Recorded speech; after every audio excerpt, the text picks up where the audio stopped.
At its heart, Vinland Saga is a story about how violence exists in cycles. The first arc of this story follows two characters at opposite ends of the cycle. One character as he enters the world of hate due to tragedy, and another character in his twilight years who doesn't have much time to make up for all of the evil he has brought to the lives of so many. Thorfinn and Askeladd, the greatest heroes and villains of Vinland Saga. Brilliantly, the author is able to have the climax for both character arcs take place in a single scene, which I believe is the greatest scene in all anime, and possibly one of the greatest scenes in any medium I've ever seen. Also, this video will have massive spoilers. If you haven't seen or read Vinland Saga, I highly recommend doing that first, and then you can watch this video after you've been incredibly moved and you need a YouTube video essay to watch for closure. In order to properly understand what makes this scene so amazing, we're going to have to summarize the story from the perspectives of the main character Thorfinn and the main villain Askeladd. These summaries will not cover every detail, more just the important things you need to know to understand the character that we're talking about.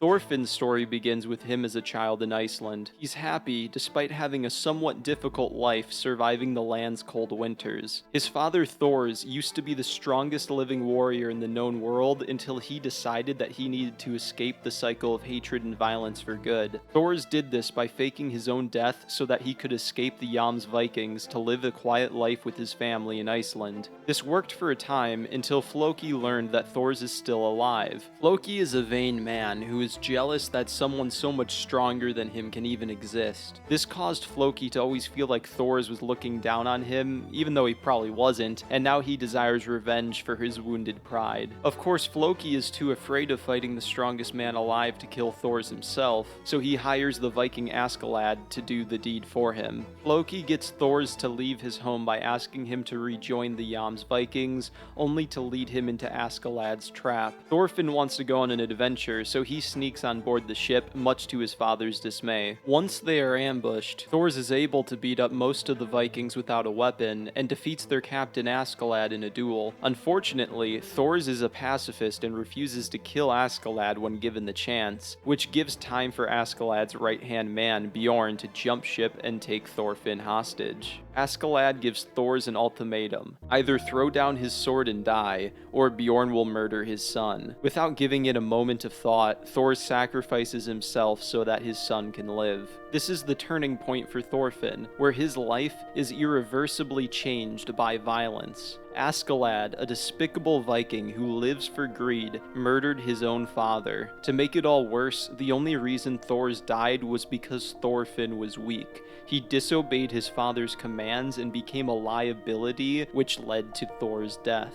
Thorfinn almost hates himself for being weak as much as he hates Askeladd for killing his father. Thorfinn's hate doesn't only drive him to want to kill Askeladd, he wants to overpower him. Thorfinn wants to prove, once and for all, that he is no longer weak. Thorfinn's hate for himself and Askeladd causes him to follow Askeladd's group of Vikings, in the hope that one day he will be able to kill Askeladd in an honorable duel where he comes out as the strongest. Thorfinn's first duel against Askeladd as a young child obviously results in defeat. After suffering through this loss, Thorfinn spends many years becoming a seasoned Viking to one day be strong enough to fulfill his only desire. He raids tons of villages and murders many innocent people during this time. However, even after becoming a fearsome warrior, in his second duel against Askeladd, he loses his cool and is not able to win. His only desire in life has twice evaded him. Thorfinn is desperate to get Askeladd to agree to another duel. Askeladd takes advantage of this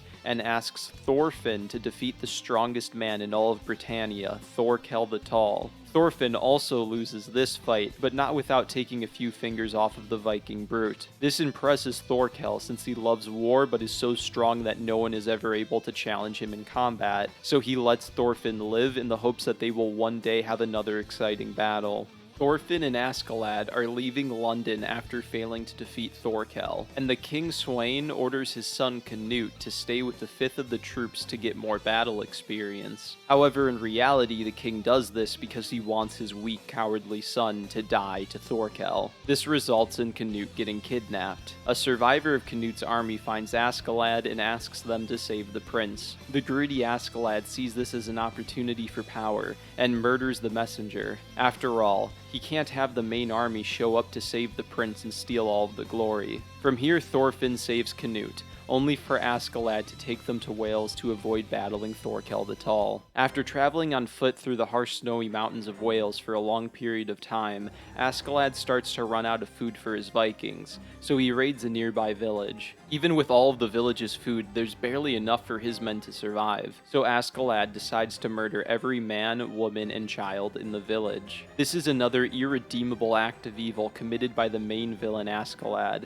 and another reason for Thorfinn to kill him. One girl escapes the Viking raid and tells a nearby village of Askeladd's presence, which reaches Thorkel the Tall. Thorkel starts trailing Askeladd, and this chase culminates in Thorfinn dueling Thorkel over the life of Askeladd, since Thorfinn doesn't want anyone other than himself to kill his greatest villain. With the help of Askeladd, Thorfinn is able to defeat the strongest man alive, and as promised, Askeladd will duel Thorfinn for a 3rd time once they get back to safety. After returning home, Thorfinn waits until Askeladd's wounds heal to fight him, but not for his own wounds to heal, so Thorfinn only has one arm. Shockingly, Askeladd throws his sword away for the fight, despite his opponent potentially being the strongest human being in the known world, since he was able to defeat Thorkel, although he did have a little help. Askeladd, not taking Thorfinn seriously as an opponent, enrages him, and he blindly attacks, only for Askeladd to respond perfectly. Thorfinn can't defeat Askeladd even when he's unarmed, because every time they fight, he doesn't use any strategy and just throws out blind rage, hoping it will be enough when it never is. Losing his 3rd duel despite being so strong leaves Thorfinn depressed and directionless. He can't achieve his only goal in life, he can't avenge his father, and he can't become strong because something is holding him back. After getting in a fight with some random Vikings, Thorfinn is thrown in jail. Leif, a sailing merchant who is friends with Thorfinn from his days in Iceland, finds him here and gets him out of jail. Thorfinn is about to follow Leif on the boat back to Iceland to see his family for the first time in 11 years, but then something stops him. Thorfinn still can't let go of his hate for Askeladd, his hate for himself being too weak to beat Askeladd in a duel, and the lack of resolution for his father's death that he's been searching for this whole time, so he leaves Leif in search of Askeladd once more. Askeladd was born as the bastard son of the Viking Olaf and his Welsh slave mother Lydia. Although Lydia was once Olaf's favorite slave to sleep with, once she became sick and delirious, Olaf forced Lydia to live in the barn with their kid. In order to keep himself and his mother alive, Askeladd began working all day. In fact, Askeladd isn't even his real name, it means covered in ash, and others gave it to him as a nickname since he usually got a bunch of ash on himself from work. One day, Lydia's sickness got so bad that when she saw Olaf, she thought he was the legendary knight Artorius who came back to save the Welsh people. In response to being touched by a sick barn slave, Olaf pulled out his sword to murder the woman, only to be stopped by Askeladd. After having a decent sword fight, Olaf decided that Askeladd had potential to become a great warrior, so he started to treat him like one of his legitimate sons. But something happened during Askeladd's childhood. Seeing how the Vikings cast aside him and his mother revealed that every human around him only cared for greed, lust, and violence. Askeladd was only ever respected by his family for his ability to enact violence onto others, not for who he is as a person. Modern psychology has shown that when a young child is mostly surrounded by evil people who abuse them and their parent, then that child is statistically more likely to develop antisocial personality disorder. This means that the person stops seeing humans for their individual worth and starts seeing every human as a part of a collective that they feel disdain towards. This is exactly what happened to Askeladd's brain during his childhood. Every Dane was a part of the group of evil Vikings, and his mother that he loved was a good Welsh woman, so he developed an antisocial personality towards all Danes. Because of this, Askeladd was never truly capable of loving a Dane, or loving himself because he is half Danish. Just like with Thorfinn, Askeladd is driven by both self-hatred as well as a hatred for others, and Askeladd also had his own evil father figure that he needed to kill. To kill his father, Askeladd did the same thing that Thorfinn did. He became one of those truly despicable Vikings so that he could both become stronger and gain the trust of his father. But unlike Thorfinn, he didn't need an honorable duel to enact his vengeance. Askeladd used his brother's sword to murder his father, and his other brothers ended up murdering that brother for Askeladd's crime. Of course, he didn't really care because he hated all Danes the same. After this murder, Askeladd was able to inherit his father's wealth for a new purpose. He wanted to become a powerful enough Viking by murdering guilty and innocent people alike so that he could one day use his ill-gotten gains to protect the one group of people that he cares about most, his mother's people from Wales. Lydia was the only good thing about Askeladd's life, and he couldn't let her down. After many years of being a despicable Viking, Askeladd murdered Thorfinn's father Thors for money, becoming the evil father that he once sought to destroy, ensuring that the cycle of violence would continue on to the next generation. Despite all of the evil Askeladd committed for money, he wasn't much closer to saving Wales. He let time pass him by, committing heinous acts as a Viking leader without ever gaining enough power to achieve the only goal in his life. That was, until he got word from a messenger that Prince Canute had been captured from Thorkel's army. A young member of royalty being in the hands of the enemy? That is a powerful person that Askeladd could mold into being the type of king that would ensure the safety of Wales. Instantly, Askeladd knew what he had to do.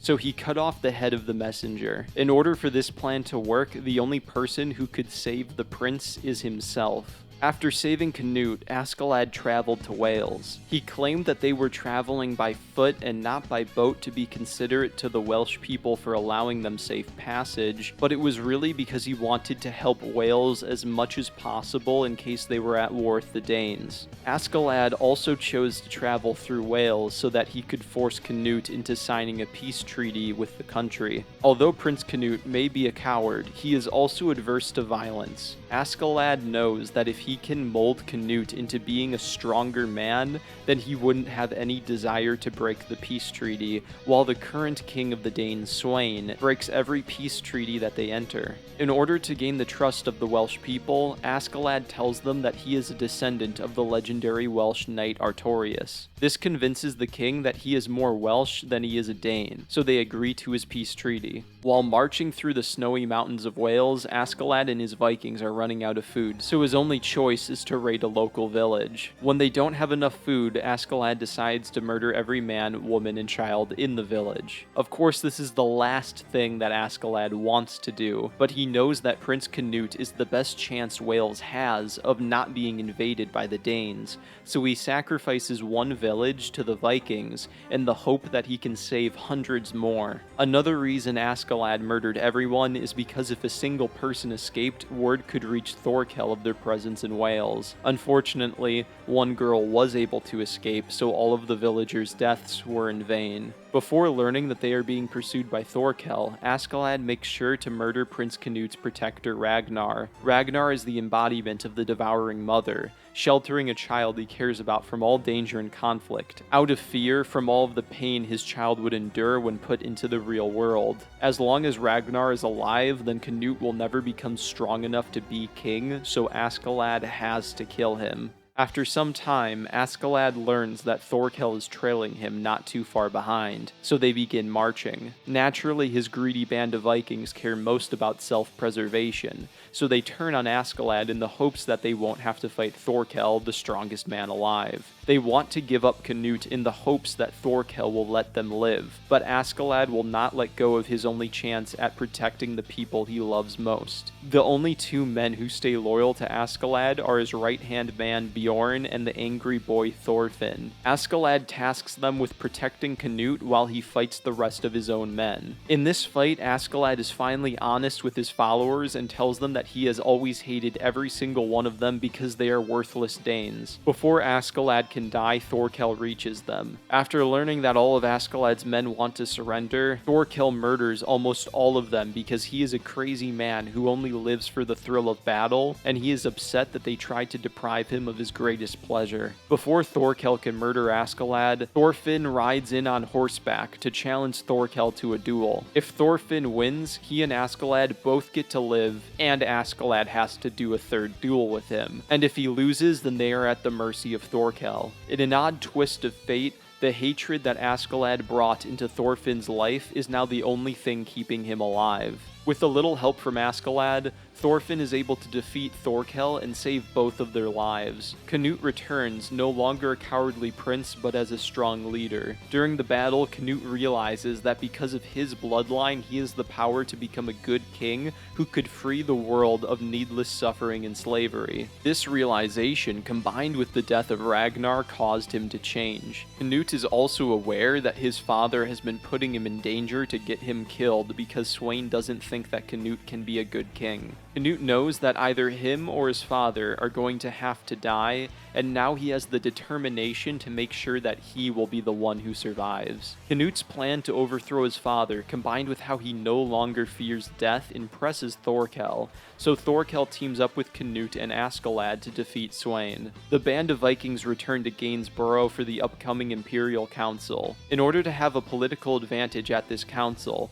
Askeladd thinks that it would be best to implant the idea in the heads of the people that Sweyn is trying to murder Canute. If the people think that the king wants Prince Canute dead, and then the king issues his son to return to the battlefield or be in danger, then the people would realize that the king was trying to murder his son, and the people could potentially turn on him. To achieve this, Askeladd orchestrates an assassination attempt with a female slave as a decoy for Canute, and he pays an assassin to shoot the decoy.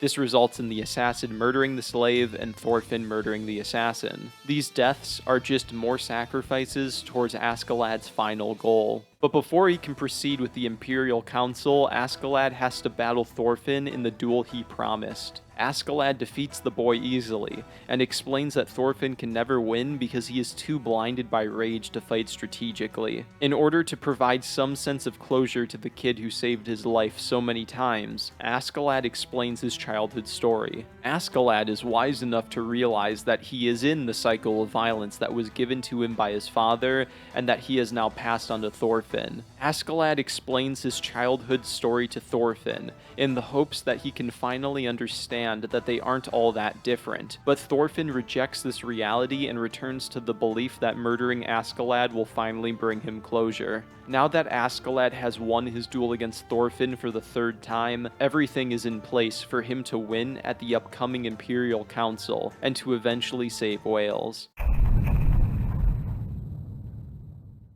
Just as Askeladd predicted, the people think that the king wants Canute dead, so he is not able to put him in a dangerous position. Everything is going perfectly at the Imperial Council, until something terrible happens. King Sweyn got word from a messenger that the King of Wales refused to become vassals to the Danes for the second time. This makes the king worried that Wales is sowing the seeds of rebellion, so he proclaims that they will attack Wales in the coming spring. This shocks Askeladd.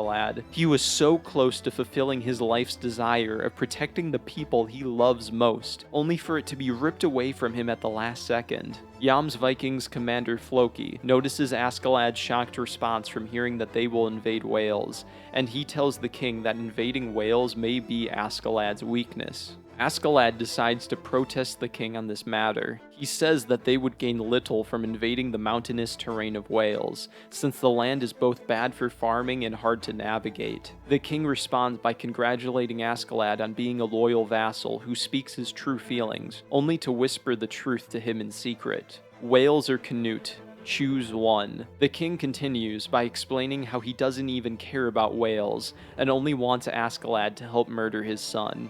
Sweyn tells Askeladd that he knows his mother was a slave, and finishes the conversation by saying the worst possible thing Askeladd could hear: the only merchandise Wales produces is slaves. Now Askeladd is put in an impossible situation. Help the old king murder Canute in the hopes that he won't attack Wales later, despite breaking all previous peace treaties, or else the people he sacrificed everything for will be enslaved. In this moment, Askeladd realizes that all of the terrible sins he has committed, all of the evil he's brought to the lives of so many, has been worthless, his entire life meaningless. There's only one thing that he can do. After a life of suffering, the final sacrifice Askeladd needs to protect Wales is himself. Askeladd pulls his sword out and threatens the king. In this moment, Askeladd becomes truly free to show the world who he really is, and announces his real name given to him by his mother, Lucius Artorius Castus. He says that he is the legitimate king who deserves to rule over the land of Britannia. In a single slash of his blade, Askeladd, or should I say Lucius, cuts off Sweyn's head.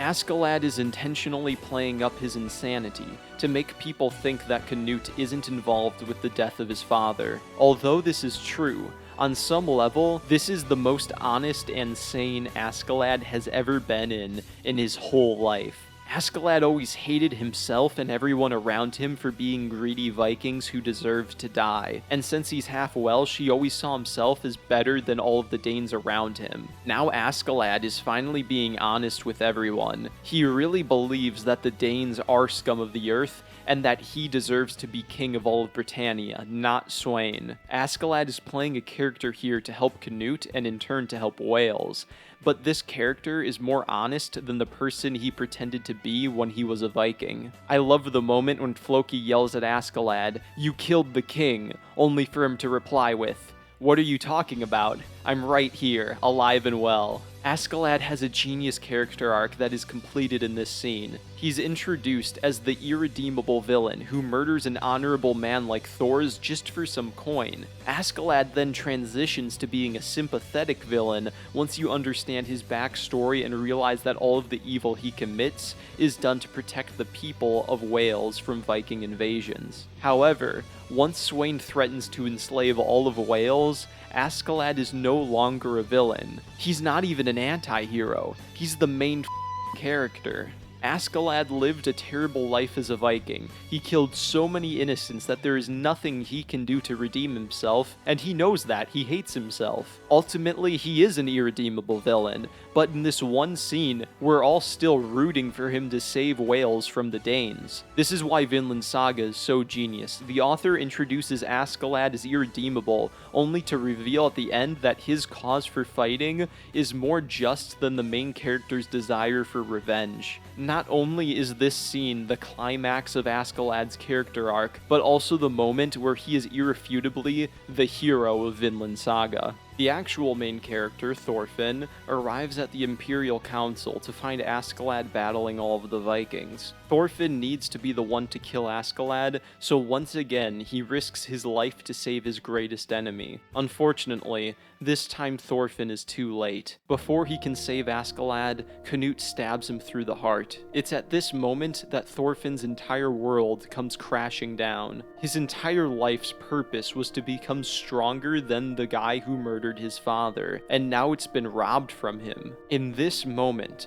Thorfinn wants to keep Askeladd alive almost as much as he wanted his own father to keep living. It's at this point that we need to ask something. Does Thorfinn only have hatred in his heart for Askeladd? Is that what drove him to stay by his side loyally when everyone else betrayed him and caused him to battle the strongest Viking in all of the lands just to save his life? Maybe the reason why Thorfinn wasn't able to defeat Askeladd in the third duel wasn't just due to being overcome by rage. Maybe it's because on some level, Thorfinn doesn't want to kill Askeladd. There is no life for Thorfinn outside of Askeladd. Askeladd, evil as he may be, is Thorfinn's entire purpose, the promise of receiving closure for his father's death. It's all in Askeladd. Or maybe on some level, Thorfinn loves Askeladd. Of course, this isn't a normal form of love. It's more like Thorfinn has an extreme level of dependence on Askeladd and can't live without him. It's a twisted form of love mixed with tons of hate. After Thorfinn lost his father, he was searching for resolution to heal his pain. He thought he'd find it by becoming stronger than his father's killer, but he stayed loyal by Askeladd's side for so long that Askeladd became his second father. Both Thorfinn's greatest villain and only living father figure is Askeladd, and now that's being taken from him. Askeladd tells Thorfinn after the third duel, "You still can't kill me, even though it's been 10 years. That means you're an idiot." Maybe what Askeladd was trying to say is that Thorfinn isn't an idiot just because he becomes full of rage during every duel. Rather, Thorfinn's an idiot because he doesn't realize that he doesn't want to kill Askeladd. Thorfinn can't admit to himself that on some level he needs Askeladd more than Askeladd needs him. Thorfinn's conflicting emotions of love and hate tear him apart. Right after Askeladd's character arc reaches its climax and sudden conclusion, so too does Thorfinn's. The genius of Vinland Saga's writing is that the story begins with Askeladd as the irredeemable villain and with Thorfinn as the hero, and ends with Askeladd heroically sacrificing himself to save thousands more, while Thorfinn is a directionless Viking who's murdered countless innocents. We were watching two character arcs in reverse, both trapped within the same cycle of hate, but Askeladd was trying to find a way out of the cycle that would save lives, while Thorfinn only learned how to take them. In a genius twist, the villain becomes the hero, and the hero becomes the villain. Askeladd offers Thorfinn his life with the little time he has left, to which Thorfinn refuses. The last thing Thorfinn actually wants is for Askeladd to die. It can't end this way, but it's out of his control, because this isn't Thorfinn's story, it's Askeladd's. And Askeladd's story has finally come to an end. This loss breaks Thorfinn. Although Askeladd was the one who feigned insanity to achieve a political goal, Thorfinn is the one who actually goes crazy. Askeladd was his world, his love, and his hate, and now Thorfinn is nothing. This death causes the current version of Thorfinn to reach the climax of his own character arc. Thorfinn's brain snaps from the loss of Askeladd. The king approaches Thorfinn, starts talking to him, but he doesn't really hear. He attacks wildly at the king because unbridled rage is the only way he knows how to express himself, scarring Canute's face forever. Thorfinn is hauled away, kicking and screaming from Askeladd's dead body.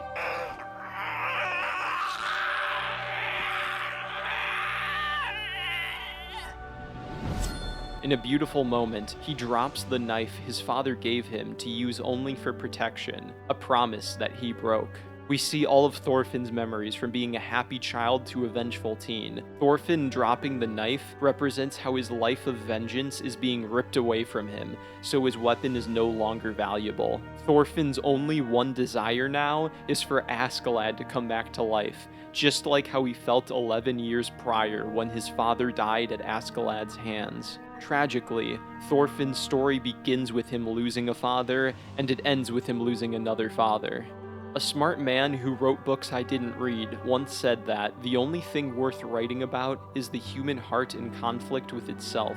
This quote definitely rings true for me, and a part of the reason I love this scene so much is because of all of the conflicting emotions. Thorfinn hates Askeladd, but he also needs him more than anyone else in his life. When I was first introduced to Askeladd, I thought he was an irredeemable villain, but by the end I was rooting for him to be the hero Wales deserves. When I was introduced to Thorfinn, I thought his reason for fighting was justified given the circumstances, but by the end I saw how his vengeance turned him into less of a hero than the villain who created him. I've never felt more emotion watching a scene from any other TV show than I did watching the finale of Vinland Saga. And guess what? That's only the finale of the prologue.